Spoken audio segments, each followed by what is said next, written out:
ముఖ్యంగా ఈరోజు press meet పెట్టడానికి ముఖ్య ఉద్దేశం ఏమంటే నగరంలో ప్రజలు ఎదుర్కొంటున్న సమస్యలపైన, అదేవిధంగా ఏ విధంగా మున్సిపాలిటీ అధికారులు ప్రజల పట్ల ఏ విధంగా వీళ్ళు పనులకు సంబంధించి ఏ విధంగా శ్రద్ధ చూపిస్తున్న విషయంపైన కూడా ఈరోజు పెట్టడం జరిగింది.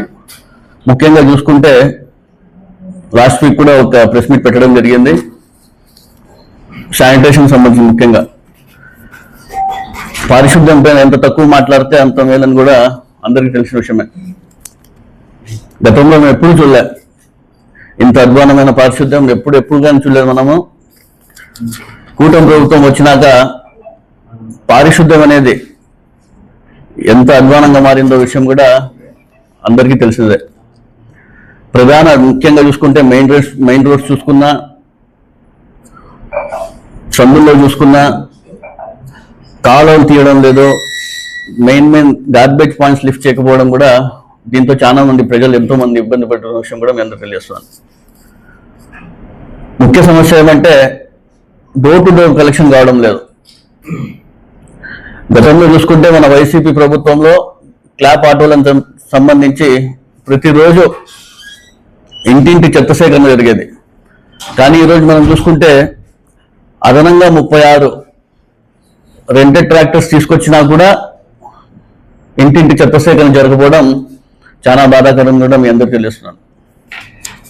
ఎప్పుడు చూసిందాం మనం, ఇప్పుడు ఎలా అయిపోయిందంటే వీళ్ళు చెత్త సేకరణ చేయకపోవడంతో చుట్టుపక్కల ఖాళీ స్థలాలు ఉంటే ప్రజలందరూ కూడా అక్కడ వేసేయడం, అవి కూడా ఆఖరికి నిండిపోవడంతో కాలువలోకి వచ్చి వేసేస్తున్న పరిస్థితి మనం చూస్తున్నాం. చెత్త అంతా కాలువలో పేరుకుపోయి ఆ మురుగునీళ్ళన్నీ బయటకు వచ్చేసి కూడా ఏ విధంగా పరిస్థితులు ప్రజలందరూ కూడా ఎదుర్కొంటున్న విషయం కూడా ప్రజలందరూ కూడా ఒకసారి గమనించాలి. అసలు శానిటేషన్ సంబంధించి ఇన్ఛార్జ్ ఎంహెచ్ఓ గారు ఉన్నారు, శానిటేషన్ సెక్రటరీలు ఉన్నారు, శానిటేషన్ ఇన్స్పెక్టర్లు ఉన్నారు, పై స్థాయిలో కమిషనర్ గారు ఉన్నారు, మేస్త్రీలు ఉన్నారు. వీళ్ళందరూ ఏం చేస్తున్నారు కూడా అర్థం కాని పరిస్థితి. ఒక పరిధి ఇచ్చింటారు ఒకరందరూ కూడా. ఒక సచివాలయం పరిధి ఉంటుంది, ఒక ఇన్స్పెక్టర్ సంబంధించి కొన్ని డివిజన్లు ఉంటాయి. వాళ్ళు అవి కూడా మానిటర్ చేయలేకపోతున్నారంటే ఎంత దారుణంగా ఈ పరిస్థితి ఈరోజు మున్సిపాలిటీ నుండి కూడా మీ అందరికి తెలియజేస్తాను. అదేవిధంగా మెయిన్ రోడ్స్ చూసుకుంటే డంపర్ మిల్స్ కూడా అనేకమంది పెద్ద డంపర్ మిల్స్ కూడా అన్ని పగిలిపోవడం కూడా అది కూడా సరిగ్గా లేకపోయిన విషయం కూడా మనం చూసాం. అవి కూడా అనేక సార్లు కాంట్రాక్టర్లు మన ఇంజనీర్ అధికారులకు చెప్పినా కూడా అయిపోయింది సార్, మనం టెండర్ ఫిల్ చేసినాము, శాంక్షన్ అయినాము, తీసుకొచ్చేస్తామని చెప్తున్నారు. ఎప్పుడు దాదాపుగా 6 నెలలు 8 నెలల నుంచి ఇదే మాట ఉంటున్నారు. ఎక్కడ ఒక్కటి కూడా సప్లై చేయని పరిస్థితి వీళ్ళు. ఈరోజు అనంతపురం నగరం శానిటేషన్ సంబంధించి చూసుకుంటే CDMF గారికి కూడా తెలుసు అనంతపురం నగరం శానిటేషన్ చాలా అధ్వానంగా ఉంది. కానీ ఇక్కడ ఉన్నటువంటి పై స్థాయి అధికారులు మాత్రం ఏ విధంగా పట్టించుకుపోవడం కూడా చాలా దురదృష్టకరం కూడా మీ అందరు తెలియజేస్తున్నాను. మనం చూసుకుంటే శ్రీకాకుళంలో శానిటేషన్ సంబంధించి ఏ విధంగా ఇష్యూ జరిగిన విషయం కూడా అందరికి తెలిసినదే, పారిశుద్ధ్యం పైన. అలాంటి పరిస్థితి అనంతపురం నగరంలో రాకూడదు అని చెప్పేసి మేము పదే చెప్తున్నా కూడా ఇక్కడ పట్టించుకొని పరిస్థితి లేదని తెలియజేస్తున్నాను.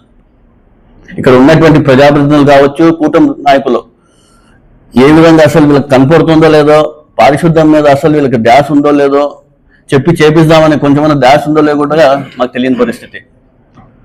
ఏమని చెప్తే మేయర్ కావచ్చు, వైఎస్ఆర్సీపీ పాలకవర్గం కార్పొరేటర్ కావచ్చు, మా పాలకవర్గం చెప్పినా ఇంకా నేను మరీ చెప్పాల్సిన అవసరం కూడా లేదు. ఇంత దారుణంగా ఉంది అనంతపురం నగరంలో. మీరే చూడొచ్చు. ఇవి ఈరోజు సంబంధించిన మరి పాతవి ఈరోజు తీసి సంబంధించినవి ఎన్నో ఉన్నాయని ఇలాంటివి. లక్ష్మీనగర్ కావచ్చు, కోవూర్ నగర్ కావచ్చు, రాజు కలర్ ల్యాబ్ దగ్గర చూసుకుంటే అక్కడ కూడా చెత్త ఎత్తని పరిస్థితి. అంటే ఎంత దారుణంగా మెయిన్ సర్కిల్లో తీయకపోవడం కూడా ఎంత దారుణంగా ఉందో ఒకసారి గమనించాల. అదేవిధంగా ఎన్నిసార్లు చెప్పినా కూడా ఇదే పరిస్థితి. నేను ఒకటే చెప్తున్నాను, శ్రీకాకుళంలో ఏ విధంగా అయితే పారిశుద్ధ్యం వల్ల అనేక మంది ఇబ్బంది పడి హాస్పిటల్ పాలైనారో, ఇక్కడ పరిస్థితి రాకూడదని చెప్పేసి పదే చెప్తున్నా కూడా ఇక్కడ కమిషనర్ గారు కావచ్చు, శానిటేషన్ సంబంధించి అధికారులు కావచ్చు, కూటమి నేతలకు సంబంధించి ప్రజాప్రతినిధి కావచ్చు, వీళ్ళందరూ కూడా పట్టించుకోవడం దారుణంగా ఉంది. మీ అందరూ తెలుస్తాను. క్షేత్రస్థాయిలో ప్రజలందరూ చాలా ఇబ్బంది పడుతున్నారు. మాకు చాలా ఫోన్స్ వస్తున్నాయి, పారిశుద్ధ్యం సరిగ్గా లేదు, పారిశుద్ధ్యం మెరుగుపరచడం అని చెప్పేసి కూడా మీకు ఎన్నిసార్లు చెప్పినా కూడా వీళ్ళు పట్టించుకోవడం కూడా పెట్టడం కూడా జరుగుతుంది. అదేవిధంగా మనం చూసుకుంటే కన్నా చాలా చోట్ల చెత్త అంతా పేరుకుపోయినానికి అంటించేస్తున్నారు ప్రజలు. చాలా చోట్ల అంటించడంతో అవన్నీ టాక్సిక్స్ రిలీజ్ అయ్యి కొంతమంది చాలా మంది ఆస్తమా సమస్యలు కావచ్చు, అనేక మన పర్యావరణం కూడా ఏ విధంగా పాడైపోయే పరిస్థితి కూడా ఏర్పడుతుందని కూడా మీ అందరూ తెలియజేస్తున్నారు. ఇవన్నీ కూడా ప్రజలందరూ గమనించాలి. ఒకసారి సీజనల్ వ్యాధులు రాకోకున్నట్లు టైఫాయిడ్ కావచ్చు, డెంగ్యూ కావచ్చు, ఇవన్నిటి కూడా రాకోకుండా ముందే మన అధికారులు చర్యలు తీసుకుంటే బాగుంటుందని మీ అందరూ తెలియజేస్తాను. మరి ముఖ్యంగా రోడ్ ప్యాచెస్ సంబంధించి చంద్రబాబు నాయుడు గారు చూస్తే ఆంధ్రప్రదేశ్ రాష్ట్రాన్ని దేశంలో నంబర్ 1గా ఉంచుతా, మన రాష్ట్రాన్ని ప్రపంచంలోనే గుర్తింపు తీసుకొస్తా, గ్రామాల నుంచి సిటీలు అన్ని కూడా ఎక్కడ కూడా గుంతలు ఉండకూడదని చెప్పేసి పదే చెప్తుంటారు చంద్రబాబు నాయుడు గారు. అదేవిధంగా అనంతపురం నగరంలో చూసుకుంటే దాదాపుగా 2-3 నెలల ముందే గుంతలన్నీ కూడా ఐడెంటిఫై చేయడం జరిగింది. దాదాపుగా నగరంలో 324 గుంతల్ని ఐడెంటిఫై చేయడం జరిగింది. 60 లక్షల రూపాయలతో టెండర్లు కూడా పిలిచడం జరిగింది. కానీ ఇప్పటి వరకు ఈ యొక్క గుంతలు కూడా చేయడం జరిగింది. గుంతలు కూడా ఏని పరిస్థితి ఈరోజు. మేమైతే గతంలో అనేక పెద్ద రోడ్స్ వేయించడం జరిగింది, రోడ్లు శాంక్షన్ చేయించడం జరిగింది. మా పాలకవర్గం అనేక రోడ్లు కూడా శాంక్షన్ చేయడం. రోడ్లు మీరు ఎప్పుడైనా ఇస్తారు, కానీ ఈ గుంతలన్నీ కూడా ఫస్ట్ మీరు ఈ గుంతలన్నీ మూపిస్తే ప్రజలు అనేక ఇబ్బంది పడుతున్నారు. ఈ గుంతల్లో కూడా మీ అందరూ తెలియజేస్తున్నారు.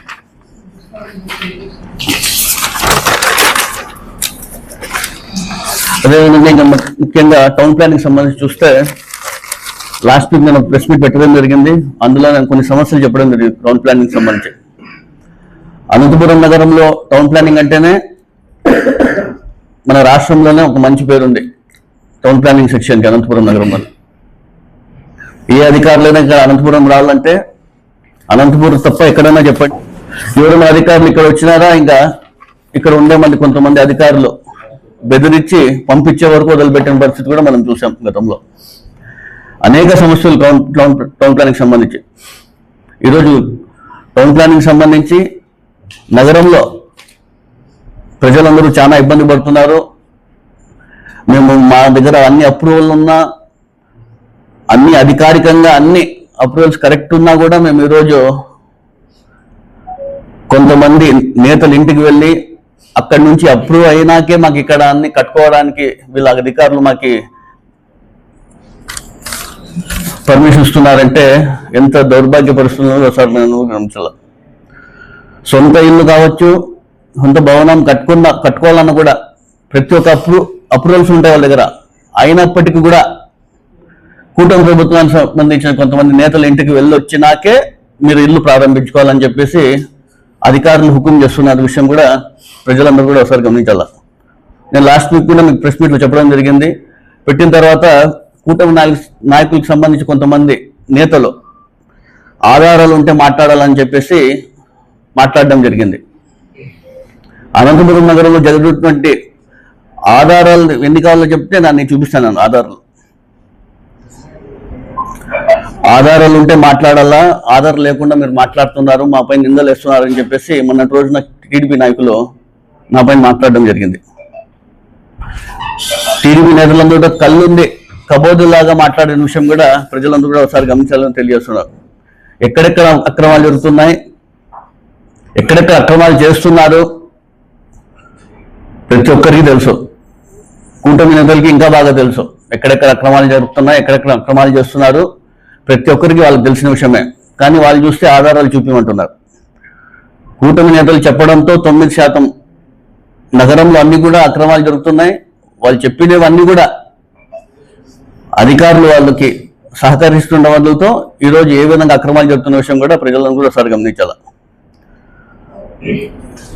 నేను అన్ని ఆధారాలని బయట పెడతా. ఈ కొన్ని ఆధారాలు చూసుకోండి. శారదానగర్లో కళ్యాణ మండపం చూసుకోండి,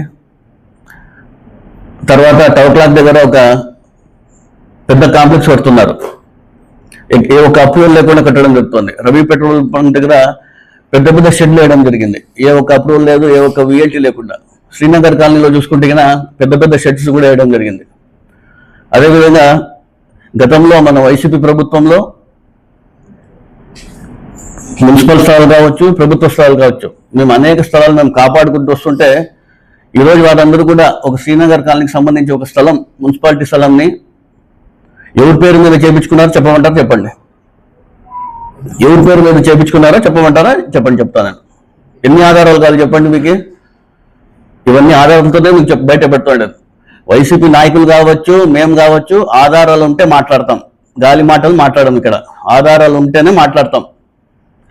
ఆధారాలు లేవు, ఊరికే మాపై నిందలు వేస్తున్నారని చెప్పి మాట్లాడితే ప్రతి ఒక్కటి చెప్తా. ఒక ట్రాన్స్పరెన్సీ ఎంక్వైరీ కమిటీ వేద్దాం. ప్రభుత్వం ఉంది కదా, ప్రభుత్వం మీదే వేస్తే కూడా మళ్ళీ మీరు అక్కడ కూడా మేనేజ్ చేసుకుంటారు. ఒక ట్రాన్స్పరెన్సీ ఎంక్వైరీ కమిటీ వేద్దాము. రమ్మనండి వాళ్ళకి ఎన్ని ఆధారాలు కావాలా, ఎన్ని ఆడియో కాల్స్ కావాలా, ఎక్కడెక్కడ బేరాలు చేసుకున్నా అన్ని కూడా బయట పెడతాం. మీరు సిద్ధమా చెప్పండి. మేము అన్ని ఇస్తాము, ఈ ఆధారాలన్నీ ఇస్తాం. మేము ఎవరైతే ఈ అధికారులు తప్పు చేస్తున్నారో వారిపై చర్యలు తీసుకుంటారో మీరు ఊరికి మాటలు మాట్లాడేది కాదు. నగరంలో ఎక్కడ చూసినా కావచ్చు, ఏ అపార్ట్మెంట్ దగ్గర వెళ్ళండి బేరాలు కుదుర్చుకుంటారు. ఏ డాక్టర్ దగ్గర వెళ్ళండి బేరాలు మాట్లాడుకుంటారు. ఏ టీచర్ దగ్గర కావండి బేరాలు కుదుర్చుకుంటారు. ఏ ఇంజనీర్ కావచ్చు, ప్రతి ఒక్కరితో డేటా ఉంది. మీరు ఎక్కడెక్కడ ఏమేమి బేరాలు మాట్లాడుకున్నారు, ఏమేమి కుదుర్చుకున్నారు, అన్ని ప్రతి ఒక్కటి మా దగ్గర ఉండే విషయం కూడా మీ అందరూ తెలుస్తున్నారు. అదేవిధంగా నగరంలో 14% బెటర్మెంట్ ఛార్జెస్ కట్టుకోకుండా ఎన్నో భవనాలు నిర్మించుకుంటున్నారు. ఆ బెటర్మెంట్ ఛార్జెస్ అన్ని ఎవరి ఖాతాలకు వెళ్తుంటే మీరు ఇవన్నీ అనుమతులు ఇచ్చి కట్టుకుంటున్న విషయం కూడా ప్రజలు ఒకసారి గమనించాల. ప్రభుత్వానికి అయితే ఈ సొమ్ము రావడం లేదు. ఎవరి ఖాతాలో మీరు కట్టి భవనాన్ని నిర్మించుకుంటున్నారు కూడా ప్రజలందరూ ఒకసారి గమనించాల. ఇవన్నీ కూడా ప్రజలు గమనిస్తున్నారు. మీరు ఊరికే ఏదో ఆధారాలు లేకుండా మాట్లాడుతున్నారు అని చెప్పి మభ్యపెట్టే మాట్లాడేందుకు కూడా తెలియజేస్తున్నారు. అధికారులు కూడా కొంతమంది అధికారులు పరిధి దాటి పని చేస్తున్నారు. ప్రతి ఒక్కటి గమనిస్తున్నారు. మీరు ఏమేమి చేస్తున్నారు ప్రతి ఒక్కటి కూడా మా ఆధారాలు ఉన్నాయి. ప్రతిరోజు మీ రోజే ఉండదు. ప్రతిరోజు ఏదో కూటమి ప్రభుత్వం ఉంది, మీకు అందరూ కూడా వాళ్ళు సహకరిస్తారు అని చెప్పేసి మీరు ఏం ముందుకు పోతున్నారు. మేము అది కూడా నోట్ పెట్టుకోవడం జరుగుతుంది. రాబోయే రోజుల్లో ఇబ్బంది పడతారని కూడా మీ అందరికీ తెలియజేస్తున్నాను. ఇంకా ముఖ్యంగా నగరంలో రోడ్ సంబంధించి చూసుకునే నగరంలో వేరే కాంట్రాక్టర్లు ఎవరు పని చేయకూడదు. ఇక్కడ కేవలం వాళ్ళకి సంబంధించి కొంతమంది కాంట్రాక్టర్లే టెండర్లు వేసుకోవాలా, వాళ్ళే పనులు చేసుకోవాలా. ఈరోజు అనంతపురం నగరంలో శ్రీనగర్ కాలనీకి సంబంధించి ఒక పార్క్ ఉంది. దాదాపుగా 65 లక్షల రూపాయలతో 4 రోజుల కింద పని ప్రారంభించడం జరిగింది. మళ్ళీ బేరాలు కుదరలేదు ఏమో కాదు, ఇక్కడ ఉన్నటువంటి స్థానిక ప్రజాప్రతినిధి పిఏ ఫోన్ చేసి పని ఆపమంటాడంట. మేమందరం కూడా పని జరగాల, ప్రజలకు ఇబ్బంది పడకూడదు, పని చేయాలని చెప్పేసి మేము వెంటబడుతుంటే అధికారులకు జరిగే పనులకు వీళ్ళు పనులు ఆపమంటుంటే ఎంత దౌర్భాగ్యం ఉన్నారో వీళ్ళని కూడా ఒకసారి గమనించాల. ఎన్నో రోజులు పెండింగ్ ఉన్నారు. అక్కడ ఆ గోడ పడిపోయింది, ఆ పార్క్ లో చాలా మంది ఇబ్బంది పడుతున్నారని చెప్పి అనేక సార్లు మేమే అక్కడ మా పాలకవర్గం వెళ్ళి మేము శాంక్షన్ చేయించడం జరిగింది 65 lakhs తో. చేపించిన తర్వాత అది వాళ్ళకు వెంటబడి పని చేపించి స్టార్ట్ చేసినాక పని మొదలైన తర్వాత 4 రోజులకి పని ఆపమని పిఏ గారు ఫోన్ చేసి చెప్తారంట. ఆయనకి ఏం సంబంధం? ఆయనకి పిఏ గారు అధికారులకు ఫోన్ చేసి బెదిరిస్తున్నాడు. ఆయన ఇప్పుడే అభివృద్ధి లేదు అని చెప్పేసి ఇక్కడ అందరూ ప్రజలు ఉంటే జరిగే పనులకి వీళ్ళు అడ్డం పడుతుంటే